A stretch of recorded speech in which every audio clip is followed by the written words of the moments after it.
ভদ্র ব্যবহার করা উচিত।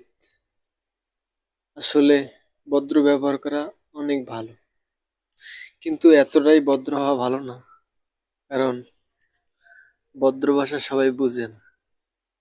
ভদ্র সাজতে গেলে সবাই ভাবে যে বোকা। আসলে ভদ্র সাজা ঠিক আছে, আপনি যখনই ভদ্র সাজবেন, সাজবেন বলতে যখনই ভদ্রভাবে চলবেন, ভদ্রভাবে সবার সাথে কথা বলবেন, মানুষ আপনাকে একটু বিশ্বাস কম করবে। কারণ ভদ্রে সবাই ভাবে যে একটু বোকা। সবসময় আপনি সুযোগের সাথে তাল মিলিয়ে চলবেন, দেখবেন যে ভদ্র ভাষা বুঝে তার সাথে ভদ্র আচরণ করবেন।